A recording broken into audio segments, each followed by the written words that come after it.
สุดยอดหลายอักอายกับพอนกพงศกรเปลี่ยนการแต่งตัวไปตามสถานการณ์เปลี่ยนเป็นอาแปะเปลี่ยนเป็นอามวยในวันกุดจีนสุดยอดเข้ากับบรรยากาศอีหลีสวัสดี FC แฟนคลับทุกท่านกันแล้วกันมาพบมาพ่อกันในคลิปนี้ซึ่งเป็นเรื่องเล่าดีๆของพ่อลูกครูบุญอีกคนหนึ่งเนาะอีกครูหนึ่งอยู่ในแวดวงการหมอลำนั่นก็คือนกพงศกรกับลูกสาวอาอายมือวานนี่สุดหน้าหักเนาะวันกุดจีนนับตั้งแต่มือก่อนเนาะมือก่อนนี่เป็นต้นมาอยู่ทางฝั่งลาวนี่ก็จุดพลุอึกทึกคึกโคมเนาะแล้วมาเมื่อวานนี่ทั้งทีมงานเสียงวีหกได้ทำการแสดงแล้วที่แปลกหูแปลกตาเนาะก็คือทีมงานของเสียงวีหกส่วนใหญ่เนาะผู้รักผู้ใหญ่ระดับแถวหน้าของวงพากันเปลี่ยนใส่ชุดเป็นจีนเนาะก็คือชุดจีนทั้งบอสนกบอสนุทั้งยายสาโดยเฉพาะคือน้องอาอายโอ้โหเนาะเป็นชุดสีเผาเขามาชุดผู้หญิงชุดสีเผาสีงามเข้ากันแบบเป๊ะกลายเป็นอามวยเลยนะท่านผู้ชมเมื่อวานนี้แต่งหน้าแต่งตนแต่งตัวแล้วกาบาสุดท้ายขึ้นไปอยู่ที่รถบ้านพอจ่าปั๊บแต่งทรงผมให้เล็กๆน้อยๆหลังจากนั้นลูกก็ลงมาพอก็อดชื่นชมบ่ได้ถ่ายคลิปมานำทางหลังจากนั้นจูงแขนลูกขึ้นเวทีนำกันไปเซอร์ไพรส์เนาะไปเซอร์ไพรส์ FC แฟนคลับอยู่ทางด้านหน้าเวทีอยู่ทั้งเวทีก็มียายสาครับญาหนุคอยท่าอยู่แล้วไปยืนเฮี้ยงคู่กัน3คน4คนนี่เกิดเป็นระเบิดความมวลความมันขึ้นมาทันทีค่อยเคยเว้าแล้วว่าเนาะคัน4คนนี่มายืนอยู่เวทีร่วมกันมันจะเกิดเป็นความมวลความมันขึ้นมาแบบบ่มีอีหยังกีดขวางได้เนาะมาสังเกตเบิ่งปีกายนี่อ้ายใส่ชุดสีแดงมาปีนี้เป็นใส่ชุดเป็นดอกไม้น่าจะเป็นชุดดอกไม้ประจำชาติจีนเนาะซื้อว่าดอกอะไรอย่างเนาะค่อยๆก็ลืมซื้อดอกเมยน่าจะเป็นดอกเมยท่านผู้ชมถ้าเป็นญี่ปุ่นก็ดอกซากุระเป็นจีนก็จะเป็นดอกเมยมาใส่ชุดนี่เป็นชุดสีขาวๆดอกเมยนั่นแหละแล้วก็ทั้งพอนกพงศกรก็ใส่ชุดสีแดงธรรมดาโอ้ยเป็นตาฮักเป็นตาแพงFC แฟนคลับลังไหลกันเข้ามาขอจับมือถือแขนกันละเนระนาดสร้างความฮือฮาไปตามฤดูกาลวันแห่งความฮักกับพากันเฮ็ดวันกุดจีนกินเต็ดเวียดกับพากันแสดงสัญลักษณ์ขึ้นมาคือเอาใจแฟนๆเพราะว่าอยู่ในประเทศไทยก็มีหลายคนหลายกลุ่มหลายก้อนที่มาอยู่นี่บ่ว่าจะเป็นชาวเวียดนามชาวจีนโอ้ยหลายคนหลายกลุ่มชาติพันธุ์ที่นอนอยู่ในหั่นไปทุกคนไปชมคลิปวิดีโอเรานี่สักก่อนวินาทีพอจะจูงแขนลูกสาวขึ้นเวทีมาทำการแสดงเซอร์ไพรส์ FC แฟนคลับน่ารักเนาะอุ้ยแล้วก็ผมน่ารักมากตาเกียมล้างตาขึ้นเวทีน่ารักมากน้ำหอมแม่น้ำหอมกับสีชมพูแม่นั่นไงอันไหนอ่ะอ๋อไม่เห็นเหรอได้ครับที่จะไปนะฉีกเลยอีหลาได้ตึกอีหลาได้ซ่อมแหนคุยนะแข่เอามือหน่อยดูนะคนจับมือจะได้จับกลิ่นเราอย่าให้คุยพี่น้องที่ไหนพี่น้องเงินไปถึงจะได้ส่วนใครอยากมาก่อนมากินล้างมาเลยไปแล้วเอาไปใส่พ่อยังอยู่ออกก็ตื่นเต้นแม่เมื่อกี้อมวยเล็ก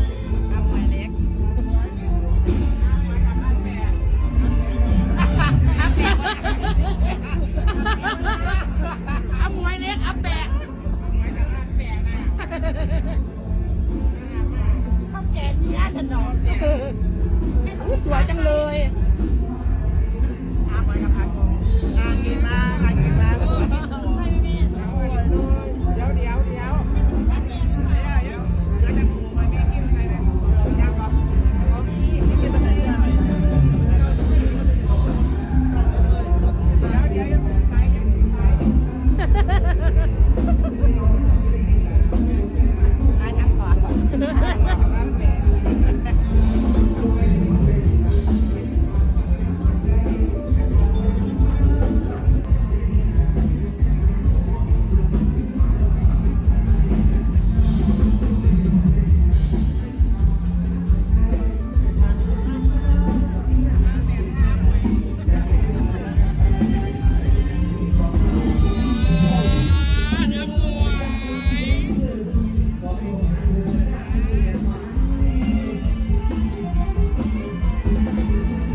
หลังจากคลิปนี้เผยแพร่ออกมาป้อไปเบิ่งกลุ่มบ้านหักบอดน้อยอายไหม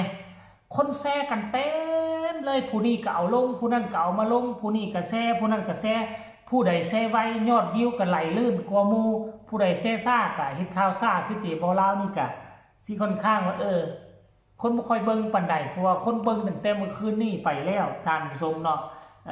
อันนี้คือเขาเอิ้นไว้การอินเตอร์เทนคนเบิงคนชมเนาะการเอาใจแฟนๆบ่ว่าจะเทศกาลใดๆการนำเทรนให้มันทันบ่ว่าจะฟังลาวฟังไทยเนี่ยผู้ใดบ่มีเสื้อสายเวียดบ่มีเสื้อสายจีนฮอดช่วงนี้มากอะอยากได้อังเปาอยากใส่เสื้อสีแดงจะมีขายเสื้อสีแดงเต็มแคมทางสมัยก่อนบ่มีได้เดี๋ยวนี้มีได้ขายเต็มแคมทางเนาะหากออกจากวันที่14กุมภาพันธ์มาขายดอกไม้พัดมาอีกมือนึงมาขายเป็นชุดจีนหลายคนโดยเฉพาะผู้สาวอยากใส่ชุดจีนสีแดงอยากได้อังเปาย่างเข้าห้านนั่นย่างเข้าห้านเบียร์นี่เบิ่งแล้วมันเลิศหรูว่าซั่นเด้แต่ว่าบางคนนี่ถามว่ามักบ่มักคนจีนบ่มักว่าซั่นคนจีนเขา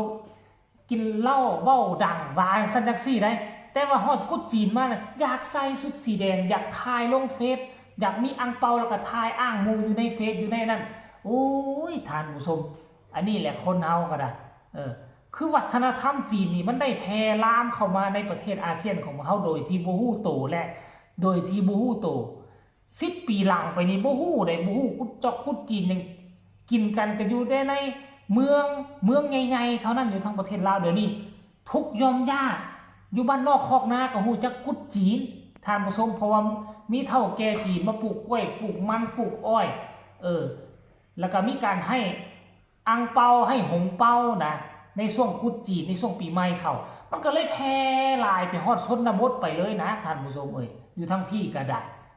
แต่ว่าวัฒนธรรมบ่ว่าชาติใดมันก็ดีเบิดแหละชาติไทยชาติลาวชาติจีนก็ดีคือกันมีดีได้มีบ่ดีปะปนกันไปท่านผู้ชม FC แฟนคลับอันนี้คือการเคลื่อนไหวเนาะของพ่อลูกครูบุญอายกับพ่อนกพงศกรที่มีต่อ FC แฟนคลับที่มาชมในค่ำคืนที่ผ่านมานี่ก็กลายเป็นอีกคลิปนึงไวรัลที่เฮ็ดให้ FC แฟนคลับพากันแซ่ละเนระนาดค่อยก็เลยเอามานำข่าวนำเสนอเพื่อให้ FC อยู่ทางฝั่งลาวได้รับได้ฮู้ถึงการเคลื่อนไหวเรื่องราวที่เป็นตาฮักของพ่อลูกครูบุญครูนี้สำหรับคลิปนี้ก็ฝากไว้อีกคลิปนึงก็แล้วกันฝากกดไลค์กดแชร์กดติดตามที่สำคัญอย่ากดข้ามโฆษณาพ่อกันใหม่ในคลิปหน้ามีคำตำหนิติชมคำคิดคำเห็นส่งข่าวมาได้ทางใต้คอมเมนต์สบายดี